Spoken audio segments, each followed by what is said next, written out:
Em agosto de 2025, a mega operação Carbono Oculto expôs um complexo esquema que envolve a facção criminosa PCC, o setor de combustíveis e o coração do sistema financeiro brasileiro, a Faria Lima. A investigação mostrou como o PCC infiltra agentes em fintechs e fundos de investimento para esconder o dinheiro sujo do crime organizado. Segundo a Receita Federal, 52 bilhões de reais foram movimentados em 4 anos. Foi a partir dessa operação que novas camadas do crime organizado começaram a ser desvendadas, revelando uma rede ainda mais profunda e sofisticada. Nesta sexta-feira, 26 de dezembro, o assunto reprisa o episódio mais ouvido do ano. Nele, explicamos como fintechs viraram um bolsão de dinheiro ilegal e discutimos por que o mercado de combustíveis se tornou tão lucrativo para a maior facção criminosa do país.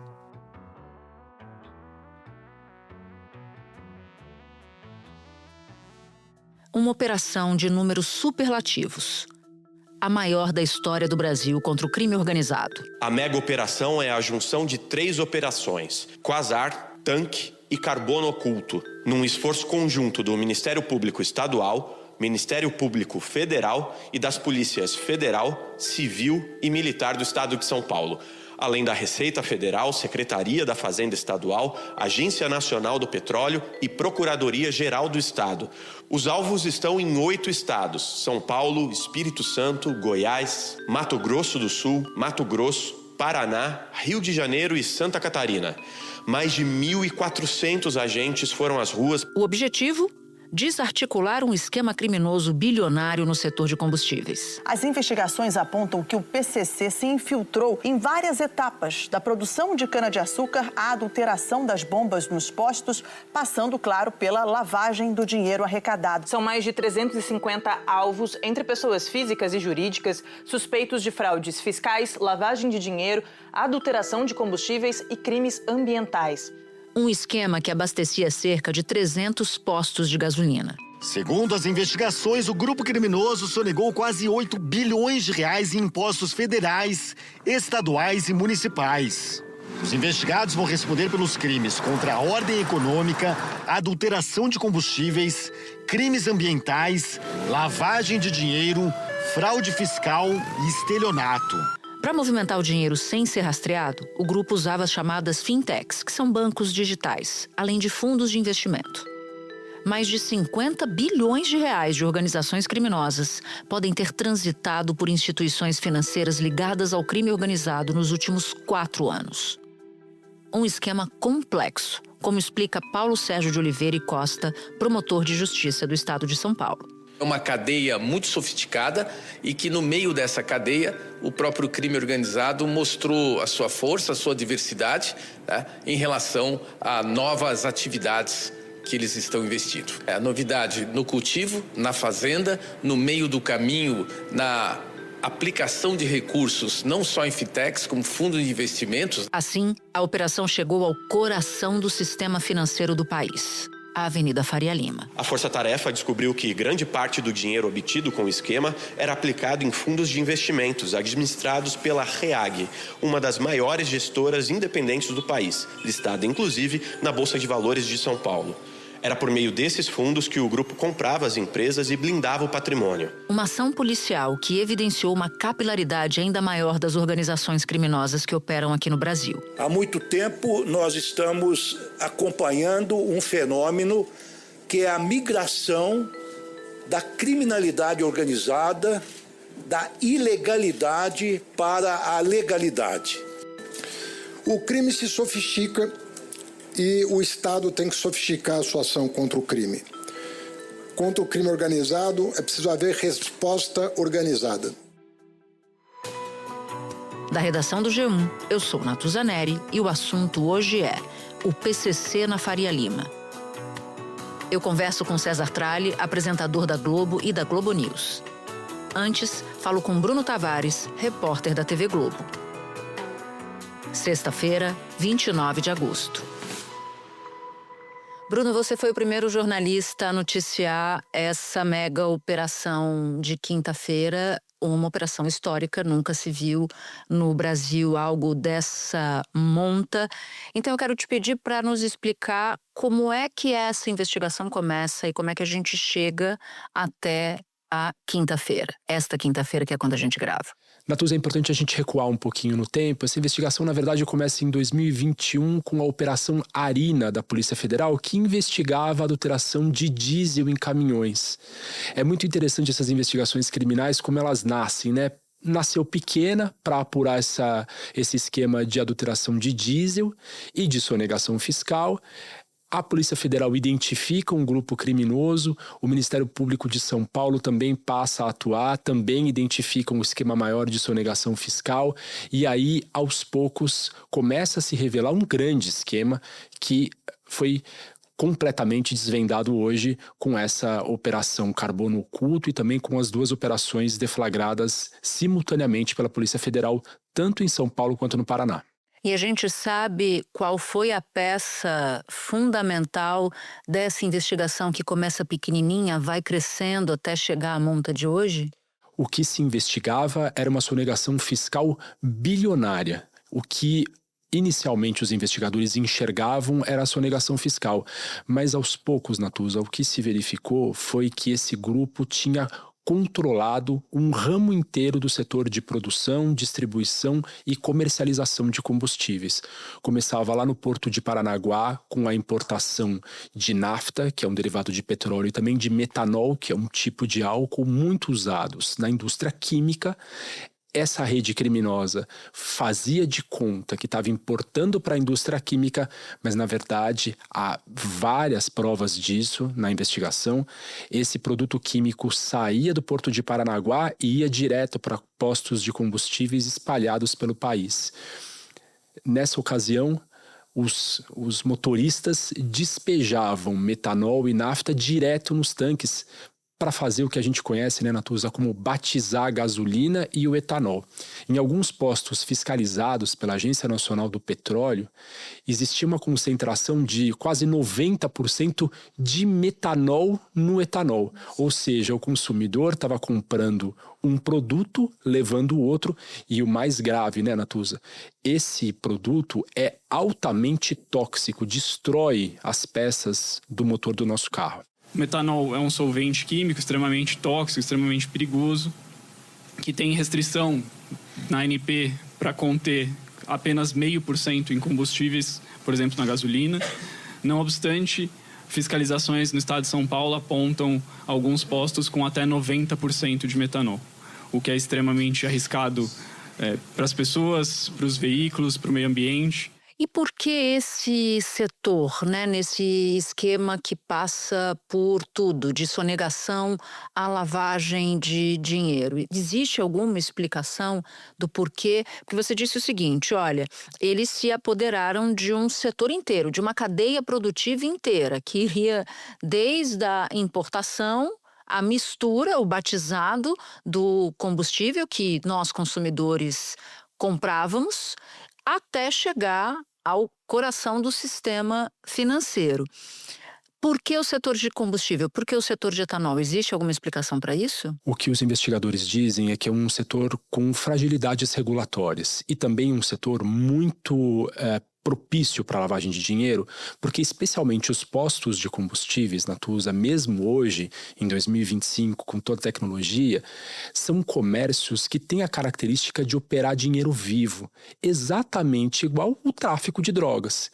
Então, o que os investigadores observam é que os criminosos tentavam um pouco espelhar nos postos de combustível a operação que tinham nos pontos de venda de droga. Uma coisa alimentava a outra. E essa parte é muito interessante, Natuza. Quando a gente pergunta, mas qual a relação disso com o PCC? O que os investigadores explicam é que a relação é óbvia, porque que empresário vai querer vender combustível adulterado? Que empresário vai querer fazer fraude em bomba? O empresário que já já está no mundo do crime, digamos assim, e o empresário que precisa lavar dinheiro. Empresário, lógico, Natuza, eu estou dizendo entre muitas aspas, não são empresários, na verdade são traficantes de droga.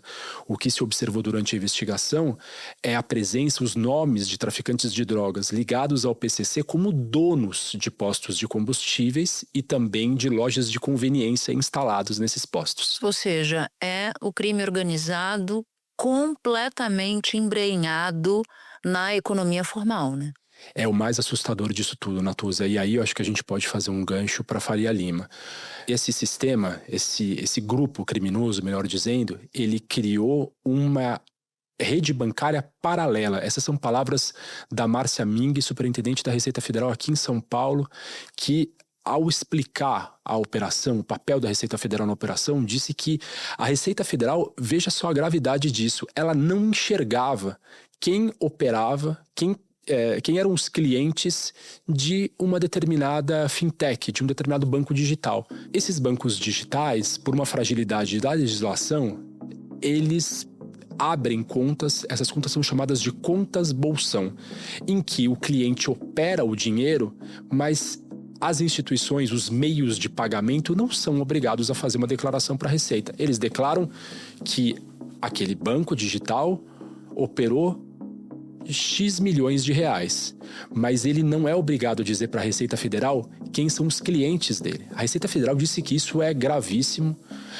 que isso permite que criminosos usem instituições, entre aspas, regulares, mas que estão no sistema financeiro, para lavar dinheiro. Todo o dinheiro dessa rede criminosa era operacionalizado por esse banco digital. Esse banco digital, então, escondia as movimentações financeiras. A Receita disse que teve um trabalho, Natuza, enorme para conseguir identificar, porque teve que fazer contabilidades cruzadas com fornecedores, um cruzamento enorme de informações que, como a gente viu, levou mais de um ano para que pudesse saber exatamente quem eram aqueles clientes, de onde vinha, para onde ia aquele dinheiro. Deixa eu ver se eu entendi, então, o caminho do crime. Esse metanol chegava no Porto de Paranaguá, entrava no mercado brasileiro, abastecia postos de gasolina pertencentes a representantes do PCC nesses portos. O dinheiro que se arrecadava com a venda de combustível batizado, adulterado, se incorporava ao dinheiro que se arrecadava com o tráfico de drogas. Esses dinheiros juntos, né, o que tinha origem no tráfico e o que tinha origem nos postos de combustível adulterado, eram juntados, reunidos e aplicados no sistema financeiro por meio dessas fintechs, desses bancos digitais. É isso. Perfeito, Natuza. É exatamente isso. Os bancos digitais tinham o papel de bancos, de operacionalizar a troca de valores entre fornecedores, entre empresas e pessoas.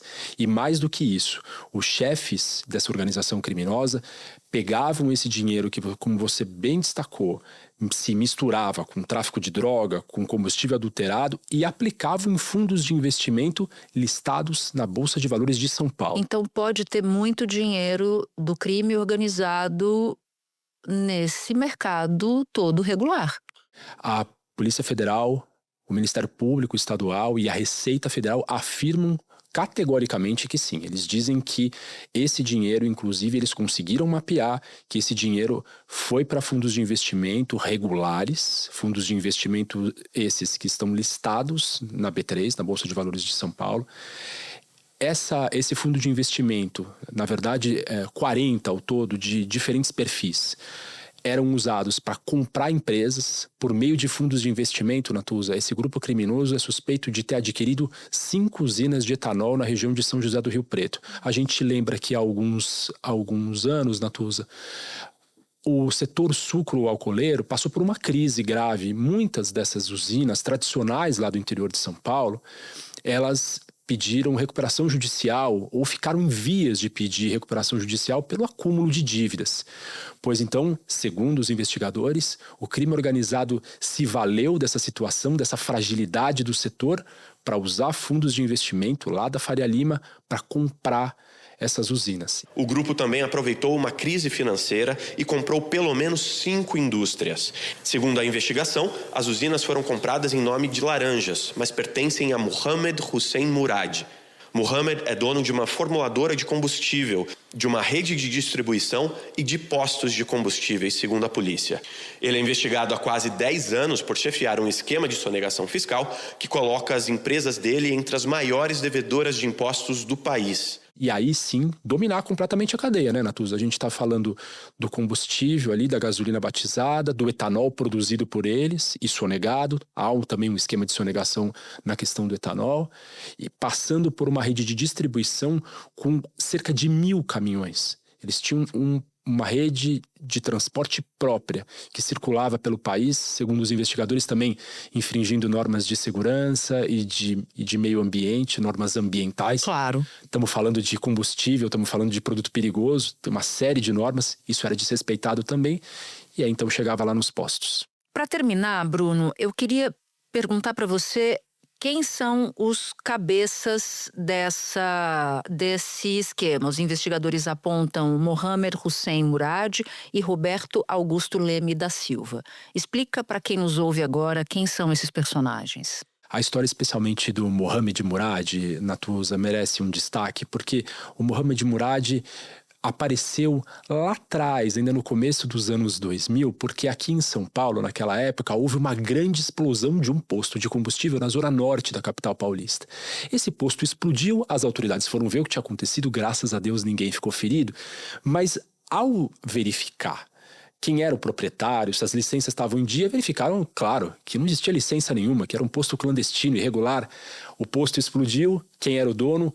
Mohamed Hussein Murad. Ele era dono de posto de combustível, mas nesse percurso de aproximadamente 15, 20 anos, ele se tornou, na visão dos investigadores, um magnata desse setor do combustível. Ele acumulou postos, ele acumulou formuladoras de combustível, que são empresas em que o combustível recebe a mistura, a concentração correta. Ele se apresenta, inclusive, como dono dessa transportadora, que eu disse, com mais de 1.000 veículos. E ele também, segundo os investigadores, é o personagem principal. É ele o controlador, é ele o empresário, digamos assim, sob muitas aspas. Ele é o empresário que controla esse setor junto, em parceria com esse homem que é conhecido como Beto Louco. Beto Louco. E a gente sabe alguma coisa sobre ele? É também um empresário desse setor que, de certa forma, dividiria ali com o Mohamed essa operação dessas várias empresas que, segundo os investigadores, são empresas de fachada, abertas em nome de laranjas. Há um caso, Natuza, muito curioso, de uma senhora no interior de Sergipe que, segundo as investigações, administrava quase 20 empresas desse grupo. Claro, ela não sabia que o nome dela estava sendo usado. Na investigação tem inclusive um boletim de ocorrência que ela registra lá na cidade dela, dizendo: olha, não tenho nada a ver com isso, não tenho empresa nenhuma, não sou dono de empresa nenhuma. Uma senhora muito humilde, trabalhadora, que é funcionária pública, inclusive, da prefeitura dessa cidadezinha no interior de Sergipe. E que foi usada como laranja sem saber. Usada como laranja sem absolutamente nenhum conhecimento. Bruno, muito obrigada. Parabéns pela cobertura e pelo trabalho, foi ótimo te ouvir. Prazer sempre estar aqui com você no assunto. Espera um pouquinho que eu já volto para falar com César Tralli. Tralli, eu tô impressionada com os detalhes dessa operação. Você, mais do que qualquer um, tem muita apuração a respeito. Eu queria te ouvir sobre o que mais te impressionou nesse grande esquema. Os criminosos dominavam um setor produtivo, uma cadeia inteira de um determinado setor. Ô Natuza, eu durante 10 anos fiz reportagem especial para o Jornal Nacional sobre máfia de combustível. Pouquíssimos repórteres nesse país investigaram tanto esse setor como eu investiguei. Na época em que eu fazia essas reportagens para o JN, a gente está falando de uns 15 anos atrás, esse setor ele já estava começando a se contaminar muito, mas especialmente no varejo, ou seja, postos de combustíveis que faziam adulteração de gasolina, de álcool, com metanol, com solvente, botando água no combustível. Então, era um esquema que já estava começando a ficar gigante, mas ele envolvia principalmente postos e algumas pequenas distribuidoras que a gente chamava na época de batizadoras. Elas batizavam combustível, misturavam ali, faziam uma mistura podre e mandava para o posto de gasolina. O que aconteceu de lá para cá foi uma contaminação completa do setor. Então, assim, o ano passado, quando começaram aqueles incêndios em canavial, em fazenda, em usina no interior de São Paulo, como eu já tenho muita fonte nesse setor de anos e anos e anos atrás, eu comecei a receber muito telefonema de gente do ramo do açúcar e do álcool desesperada. Mas assim, desesperada no sentido de dizer, olha, a gente está sofrendo ameaça, a gente está sofrendo coação. Tem usina em que eles batem na porta com um carro forte dizendo, se você não aceitar o valor que nós estamos comprando, nós vamos queimar tudo, a gente sequestra a sua família, a gente mata seu filho. Então, assim, uma situação desesperadora de máfia mesmo, um esquema de máfia. E aí eles fizeram com canavial, pequenos fazendeiros, gente que arrenda a terra para plantar cana. Isso no Brasil todo? No Brasil todo, especialmente no interior de São Paulo. Por isso que boa parte dessa investigação floresce aqui no estado de São Paulo. Aí fizeram com algumas usinas, fizeram isso com transportadora de caminhão, porque é um setor que você depende essencialmente de várias transportadoras, especialmente no interior de São Paulo, para pegar aquele álcool dentro da usina ou da distribuidora e levar para o posto de gasolina no centro consumidor. Fizeram isso com rede de posto, então eles foram contaminando a cadeia inteira, do plantio da cana até o bico da bomba do posto de combustível. Passando pela loja de conveniência. Exatamente. Que também era dos caras. E aí o que aconteceu? Várias dessas denúncias que chegaram até mim num tom de desespero, esses mesmos empresários, comerciantes, fazendeiros começaram a levar isso de maneira sigilosa para os GAECos espalhados pelo interior de São Paulo. Batiam na porta dos promotores, entravam numa delegacia da Polícia Federal pedindo ajuda. Gente, olha, e é um setor unido, eles têm cooperativas, tem muita gente muito séria nisso. São gerações, são vidas de gerações e gerações voltadas ao setor do açúcar e do álcool. E foram lá batendo, dizendo, olha, a gente não sabe o que fazer, porque o crime organizado está chegando de um jeito que eles estão querendo expulsar a gente do setor e tomar conta. E aí essas denúncias foram sendo juntadas com uma série de indícios que esses investigadores já tinham sobre esses esquemas que estavam se agigantando. E tudo bateu, Natuza. Tudo bateu. E aí, de um ano para cá, que essa investigação foi ganhando a dimensão, a robustez necessária para culminar, resultar no que a gente está vendo agora. Agora, teve nas prisões um personagem que me chamou a atenção, que é um ex-policial. Como é que ele entra nessa história? Tem muita gente que entra nessa história em vários ramos e segmentos, digamos, dessa cadeia criminosa da adulteração de álcool. Porque não é só o álcool que recebe um metanol, que é um produto proibido e que vai para o posto de gasolina para enganar o consumidor. É um esquema de nota fiscal fria de compra e venda de álcool, é um transporte de álcool totalmente clandestino, é uma produção de álcool que foge do radar das autoridades, seja sanitárias, seja de controle da ANP, de tudo. E aí esse esquema criminoso foi montando uma cadeia de produção envolvendo muita gente, digamos assim, com CPF sujo ou com antecedente criminal. E foi pegando gente de todos os setores. Inclusive um caso, que é esse caso de Paulínia, eu estava conversando agora há pouco com o delegado responsável pela investigação, um delegado federal, e ele falou, é um ex-policial que a gente identificou que participava ativamente da distribuição do álcool batizado. Ele era ex-policial de civil. Civil. Um ex-policial civil do estado de São Paulo. Foram até a casa dele, apreenderam um monte de coisa e fizeram a prisão dele. Agora, igual a esse caso, tem caso de prisão de gente que já cumpriu pena por tráfico de drogas, de gente que já figurou como laranja em esquema societário de empresa fantasma. Então tem de tudo, inclusive um esquema de tubarões, que é um pessoal que comprou distribuidora, que tem empresa que faz a composição química para produzir álcool combustível. Então tem de tudo nessa rede criminosa, Natuza. Eles identificaram oito grupos criminosos que se comunicavam e alguns deles societários do PCC. É por isso que entra o PCC.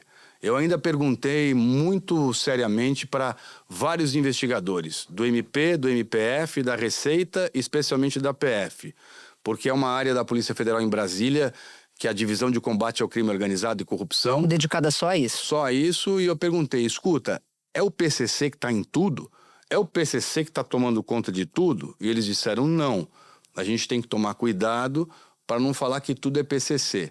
Tem PCC, mas tem outros grupos criminosos que se fortaleceram, se criaram e fizeram fortuna nesse esquema de adulteração de combustível.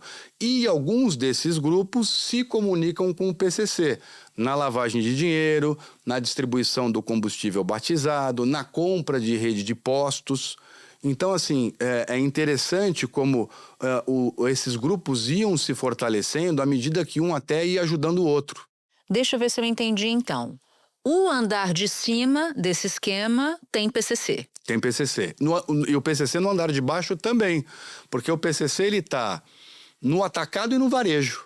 Essa imagem é uma imagem importante. Que, Natuza, como é um esquema bilionário, porque a produção de combustível é isso, cada centavo no litro que você consegue pôr a mais ou tirar, no cômputo ao longo da venda. Uma grana.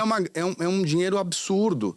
Então, assim, tem espaço para um monte de grupo criminoso atuar. E como as nossas fiscalizações são muito frágeis, esses grupos foram crescendo e se multiplicando. Então tem PCC e não tem PCC também. Eu usei a expressão andar de cima porque foi um termo usado pelo ministro da Fazenda, Fernando Haddad. Que andar de cima é esse, Tralli?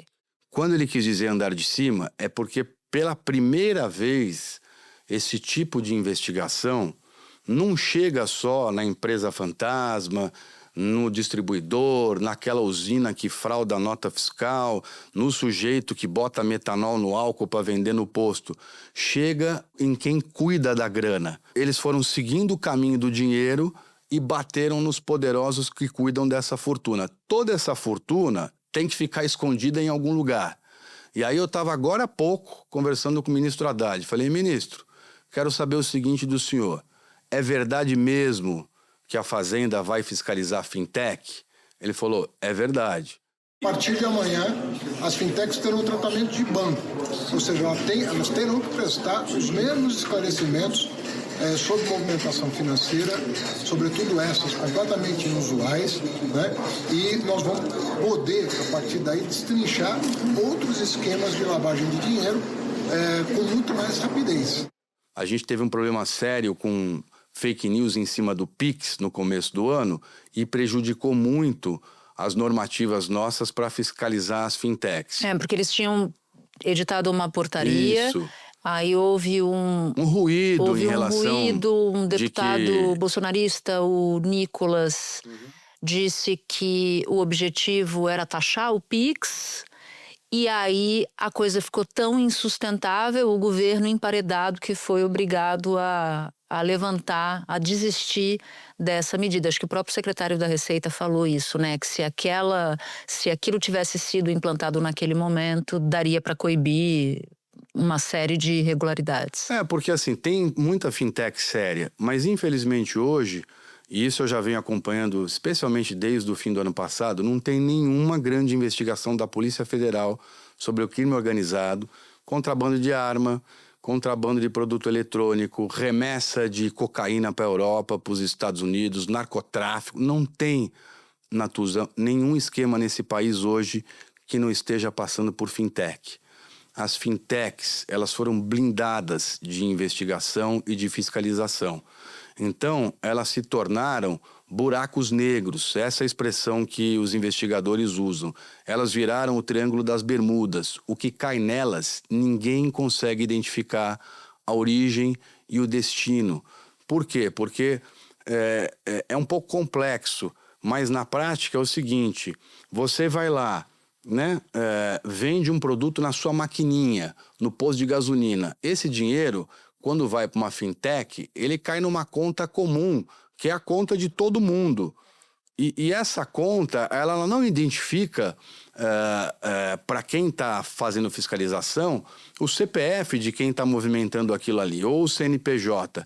É uma conta mãe que fica com uma fortuna lá dentro e esse dinheiro vai saindo e vai entrando e vai saindo, vai entrando, sem que as autoridades saibam quem é o verdadeiro dono da grana. De acordo com a nova instrução normativa da Receita Federal, as instituições de pagamento estarão sujeitas às mesmas normas de obrigações de todas as instituições do Sistema Financeiro Nacional e do Sistema de Pagamentos brasileiros, e que a representação sobre indícios de crimes deverá ser feita por um auditor fiscal no prazo de 10 dias após a identificação da movimentação financeira suspeita. Com a mudança da norma, as fintechs não poderão mais ocultar os nomes de pessoas ou empresas que fazem as transações financeiras. Segundo a Receita Federal, a regulação corrige um vácuo de 20 anos entre normas mais flexíveis para as fintechs e as regras do sistema financeiro tradicional. É como se fosse aquele aviãozinho que fica cruzando a fronteira do Paraguai com o Brasil, ou da Bolívia com o Brasil, carregado de cocaína o dia inteiro de um lado para o outro, mas ele está voando abaixo do radar. Então, o radar não pega esse avião do tráfico. E é exatamente o que está acontecendo hoje com as fintechs. Eles não conseguem identificar a origem dessa grana. Então, o que o ministro me disse é que, a partir de agora, o Banco Central e o Ministério da Fazenda, em especial, tem uma inteligência artificial, um programa de inteligência artificial, que é o que eles aplicam no sistema financeiro, nos bancos comuns, nos grandes bancos e tal, em que eles vão observando tudo que está sendo movimentado dentro daquela instituição financeira. Pô, mas peraí, acendeu uma luz aqui. Por que essa conta tá mandando tantos milhões para aquela outra e depois o dinheiro volta, aí vai para uma terceira, aí volta para aquela mesma, aí pulveriza para mais não sei quantas. É como se o dinheiro tivesse um identificador, exatamente, né? Um chip. Um chip. E o que ele diz é, o crime organizado vai ter que buscar outros meios para ocultar suas fortunas. Ele está muito otimista em relação a isso. Eu liguei também, telefonei agora há pouco, antes de vir para cá, para a entrevista, para 2 grandes especialistas da Polícia Federal nessa área, que são delegados que começaram a investigar as fintechs e que viraram experts nesse assunto e referência no Brasil todo. E eles concordam que se não tiver uma fiscalização em cima dessas instituições, você não vai conseguir quebrar o braço financeiro, digamos assim, desses grupos criminosos. Então, quando se fala, nós batemos o andar de cima, é porque agora eles sabem quem é que está movimentando esses fundos milionários, essas fintechs que estão na ilegalidade, que não estão cumprindo com as normas que deveriam cumprir, fugindo às regras do sistema financeiro. Então, eles vão conseguir pegar essa grana. Imagina, só por algumas delas passaram mais de 50 bilhões de reais em menos de 4 anos. Então, é muito dinheiro. Por quê? Porque a adulteração de combustível e a produção de combustível dá muito dinheiro, Natuza. O mais impressionante disso tudo, né, para além da sofisticação, que a gente intuitivamente, por sermos brasileiros, já sabemos, né, de que eles estão anos-luz à frente do Estado em determinadas áreas, eles conseguem se enriquecer e multiplicar o dinheiro que tem, o dinheiro criminoso que tem. Mas eu nunca imaginei que eu fosse ver cenas de policiais fardados nos andares térreos de prédios da Faria Lima. O metro quadrado mais caro do Brasil, eles entraram no prédio em frente ao shopping Iguatemi, que é um dos prédios mais caros do Brasil. Metro quadrado mais caro, que tem um monte de empresa de grife, de renome consolidada instalada lá, ali estavam alguns alvos da Polícia Federal hoje. E outros endereços da Faria Lima que seriam impensáveis se não fosse uma investigação aprofundada dessa que chegou exatamente em quem guarda, esconde, pulveriza, oculta essa fortuna toda do crime organizado. E o que isso diz sobre o poder do crime organizado? Diz que a gente está numa situação difícil. Eu, por ter muita fonte nesse setor há muitos e muitos anos, também conversei longamente hoje com empresários que estão na ponta, no varejo. Grupos consolidados que vendem combustível há décadas, de famílias tradicionais, gente ultra séria, e representantes de postos também. E o que eles estavam me dizendo é assustador, assim. Eles não falam abertamente, porque todos têm até medo, mas eles me disseram que hoje 40% de todo o mercado de álcool no Brasil está na mão do crime organizado. E entre 25% e 30% de todo o mercado da gasolina.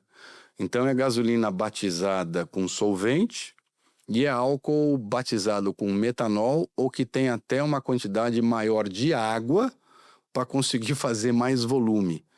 E o grande problema hoje é que antigamente, quando eu investigava isso lá atrás, o crime organizado ele entrava assim de mansinho naqueles chamados postos sem bandeira.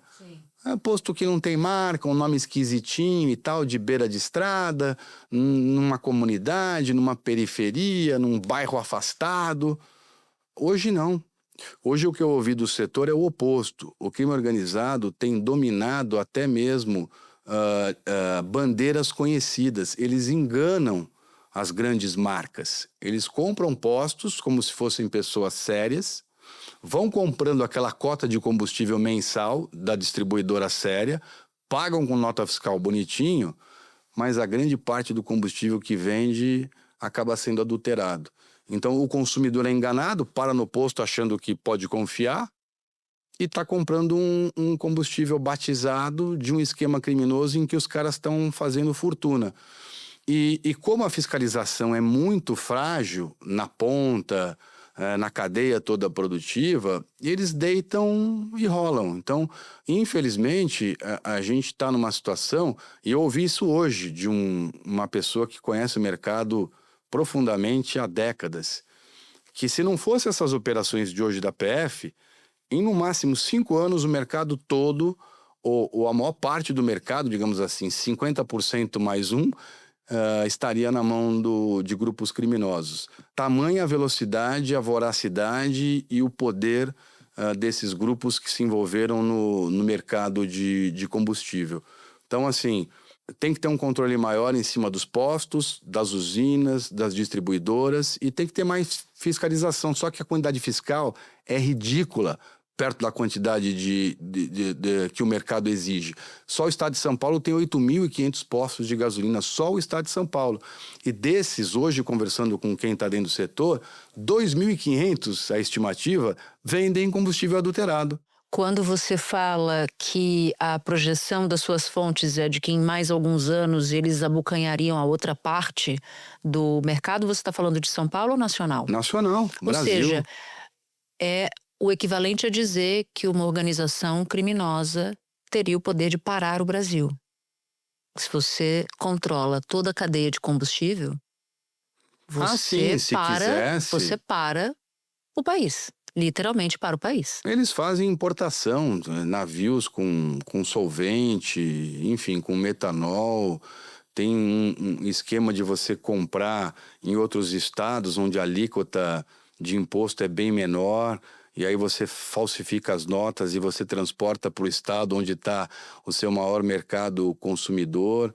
E aí, de certa forma, as pessoas acabam, infelizmente, buscando o preço mais barato, mas esse preço mais barato no bico da bomba é o preço do combustível adulterado. Então, assim, as pessoas são enganadas sem saber, acreditando ali num preço mais competitivo, mas no fundo estão não só estragando o veículo delas, como também ajudando alimentar essa cadeia criminosa que tomou conta de grande parte do mercado de combustíveis no Brasil hoje.